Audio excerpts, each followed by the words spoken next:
Los mercados están cayendo a plomo por la crisis de liquidez, que puede ser de solvencia, de Evergrande.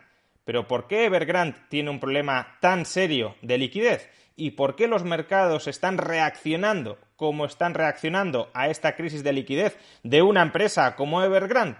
Veámoslo.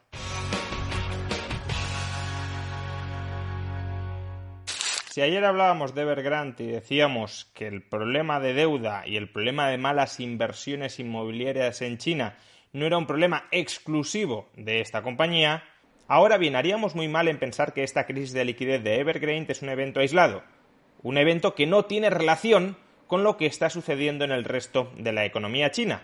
Y creo que es muy importante entender que esta crisis de liquidez, que esta crisis de deuda incipiente en una de las mayores empresas del mundo, en una de las mayores empresas chinas, está directamente conectada con la trayectoria que ha seguido la economía china durante los últimos 20 años. Hoy los mercados han reaccionado cayendo a plomo. Las caídas son generalizadas, todas las bolsas mundiales están sufriendo, pero son especialmente intensas en otras compañías inmobiliarias de promoción inmobiliaria de China. Aquí podemos observar, por ejemplo, la cotización de hoy de CINIC, otra importante inmobiliaria china, que ha caído un 87% porque evidentemente los inversores temen que el único problema no esté en Evergrande. Pero ¿cuál es exactamente el problema al que se enfrenta Evergrande y previsiblemente otras promotoras inmobiliarias chinas? Pues en principio se trata de una crisis de liquidez, aunque como veremos a continuación, las crisis de liquidez bien pueden degenerar en crisis de solvencia.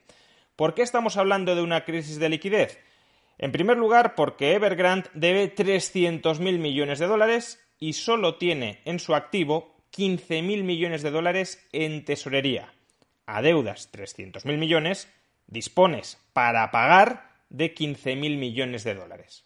En principio, que una compañía adeude 300.000 millones de dólares y solo disponga de 15.000 millones de dólares es problemático, pero no tendría por qué ser insostenible. Imaginemos que esos 300.000 millones de dólares los adeuda a muy largo plazo y que, por tanto, hasta que venza esa deuda, la compañía va convirtiendo en tesorería parte de sus activos. Pues en ese caso, a lo mejor la situación sería sostenible. El problema es que la mitad de esos 300.000 millones de dólares en deuda es deuda que mantiene con proveedores, es decir, deuda que tiene un plazo relativamente corto. Si la mitad de tu deuda, 150.000 millones de dólares, es deuda con proveedores y solo tienes 15.000 millones de dólares en tesorería, una décima parte de lo que puedes necesitar en un plazo relativamente corto, entonces sí tienes un problema. De nuevo, ese podría ser un problema relativamente fácil de subsanar si, a pesar de no disponer de tesorería, el resto de tu activo fuera mayoritariamente derechos de cobro a corto plazo. Si son otras las empresas que te deben a ti dinero en el corto plazo, lo que en contabilidad llamaríamos el activo o la cuenta de clientes, entonces, bueno, tú adeudas 150.000 millones a otras empresas, pero si a ti te adeudan 200.000 millones de dólares a corto plazo, pues con lo que cobres, pagas. Pero la situación de Evergrande no es ni mucho menos esa. La mayor parte de su activo, prácticamente 2/3 de su activo, es inventario. Si estuviéramos hablando de una compañía que produce mercancías fácilmente vendibles, mercancías que tienen una alta rotación, que el 60% de su activo fuera inventario tampoco sería algo necesariamente crítico, aunque desde luego no es muy buena señal que gran parte de tu activo esté en bienes que todavía no has vendido, pero bueno, podríamos considerar que es un activo que tiene relativamente fácil salida y que al vender ese activo, al vender esas mercancías, obtendrás la tesorería que necesitas para pagar la deuda. El problema es que estamos hablando de una promotora inmobiliaria y, por tanto, el inventario de una promotora inmobiliaria son viviendas. Y claro, una vivienda es un bien que se tarda bastante en vender, salvo que estés dispuesto a aceptar fuertes rebajas en su precio. Pero claro, si estás muy apalancado y lo que haces es rebajar el precio al que vendes el activo, es decir, liquidar el activo, puedes terminar obteniendo menos tesorería de la que necesitas para repagar la totalidad de tus deudas. Es decir, tu problema de liquidez, el no tener temporalmente de tesorería para hacer frente a tus deudas, se puede convertir en un problema permanente de solvencia. Careces de activo ya sea en forma de tesorería o en otro tipo de activos, careces de activos suficientemente valiosos como para poder amortizar tu deuda en cualquier momento. Recapitulemos, por tanto, la situación en la que se encuentra Evergrande.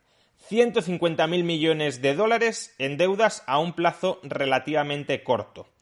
La mayor parte del activo con el que cuentas para poder hacer frente a los pagos de esa deuda con un plazo de vencimiento relativamente corto son activos que son difíciles de vender. Son viviendas, son proyectos inmobiliarios que por tanto no tienen una salida muy fácil y muy inmediata. Y si tratas de acelerar la venta de esas viviendas, solo podrás hacerlo rebajando mucho el precio y por tanto deviniendo una empresa insolvente, una empresa que no cuenta con recursos suficientes para hacer frente a todas las deudas a las que te enfrentas. Justamente por eso, cuando una compañía atraviesa una situación similar a esta, activo muy ilíquido, activo que si lo liquidas, lo liquidarás a pérdidas y deudas a un plazo relativamente corto, una solución que se suele aplicar desde el lado acreedor, desde el lado de quienes tienen derecho a cobrar las deudas, es dar más tiempo a la compañía, es decir, refinanciar a la empresa. Te damos unos años más para que consigas vender tus viviendas a buen precio y claro, si consigues vender tus viviendas, tu inventario a buen precio, entonces nos podrás pagar el 100% de la deuda sin dificultades. Tu dificultad actual no es incapacidad de pago.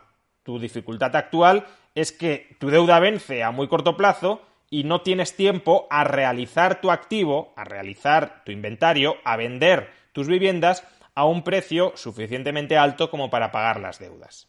Pero esta estrategia no parece que vaya a funcionar en esta ocasión. ¿Por qué razón?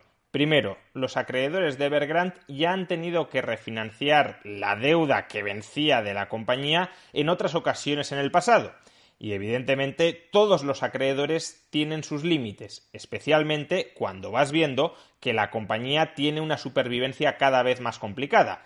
Si tú sigues refinanciando y otros van cobrando, los que cobren en primer lugar son capaces de cobrar la deuda, por ejemplo, con cargo a esos 15.000 millones de dólares en tesorería que todavía tiene Evergrande, pero si tú le vas dando tiempo, te vas quedando a la cola y al final cuando quiebra la empresa no cobras absolutamente nada. Pero la segunda razón por la que esta estrategia no va a funcionar en esta ocasión es porque la calidad del activo, la calidad de los inventarios de Evergrande es pésima. Cuando he dicho que el 60% del activo son inventarios, son viviendas, probablemente muchos hayáis entendido que se trata de viviendas acabadas, de viviendas que ya están disponibles para ser habitadas en estos momentos y por tanto donde solo falta encontrar un comprador que quiera residir en ella. Pero no, la mayor parte de los activos que tiene Evergrande en inventario son proyectos inmobiliarios no concluidos que además se encuentran en ciudades secundarias o terciarias de China, no en las principales ciudades del país. Por tanto, no es que Evergrande necesite algo más de tiempo para poder vender a buenos precios sus activos. No, es que necesita muchos años para desarrollarlos y luego para comercializarlos. Y los acreedores ahora mismo, que están dudando con razón de la propia solvencia de la compañía, no parece que vayan a estar dispuestos a prolongar durante tantísimo tiempo los vencimientos de la deuda. Y esta es la razón por la que no solo Evergrande, sino también el resto del sector inmobiliario chino y en general las bolsas mundiales están temblando.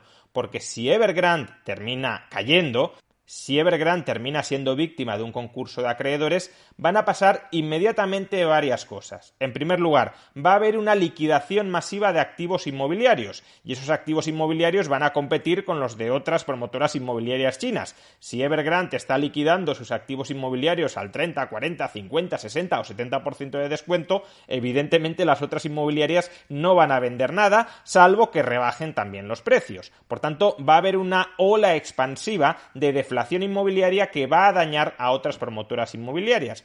Pero es que además, como los principales acreedores de Evergrande son los bancos chinos, si Evergrande cae, los bancos chinos van a sufrir mucho y si sufren mucho, ¿qué van a hacer? Cerrar el grifo del crédito. Y si cierran el grifo del crédito, habrá muchos menos ciudadanos que se puedan hipotecar para comprar una vivienda, con lo cual los precios a los que van a tener que venderse las viviendas van a ser todavía más bajos y con lo cual otras promotoras inmobiliarias chinas tampoco van a vender tanto como esperaban vender hasta la fecha. De manera que la crisis de liquidez y la crisis de solvencia del sector inmobiliario chino se puede extender en cadena. Y se puede extender además afectando no solo al sistema financiero chino, sino también al sistema financiero global. En la medida en que muchos bancos, fondos de inversión e incluso criptodivisas, como Tether, puedan ser acreedores del sistema inmobiliario chino, o puedan ser acreedores de la banca china, si el sistema inmobiliario chino cae, si la banca china cae, eso se va a extender al resto del mundo. Y por eso el resto del mundo está haciendo ahora acopio de liquidez. Porque si se teme que se va a cerrar globalmente el grifo del crédito, si se teme que no va a ser tan fácil a partir de ahora refinanciar deudas o vender esos activos que se suelen comprar a crédito porque el crédito se va a restringir, pues entonces todo el mundo intenta reforzar su posición financiera.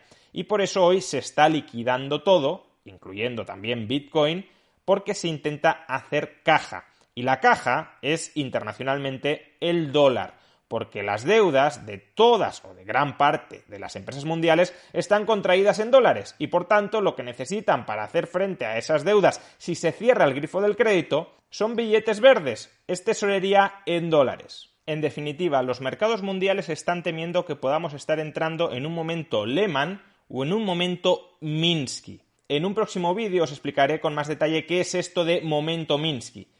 Pero en todo caso, se trata del punto crítico en el que podemos estar entrando en una crisis deflacionista. El pánico no es ni mucho menos absoluto porque se confía en que los bancos centrales, incluyendo el Banco Central chino, terminen actuando y terminen estabilizando la situación, aunque sea a costa de zombificar la economía china. Pero ¿y si no pasa?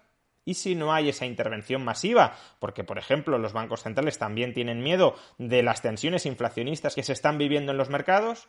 Pues entonces, si no hay una intervención masiva para reflotar la liquidez y la solvencia del sector inmobiliario chino y de la banca china, sí que podemos entrar en un pánico mucho más generalizado. En todo caso, y como ya dijimos ayer, habrá que estar atento a los interesantes tiempos que se avecinan por delante.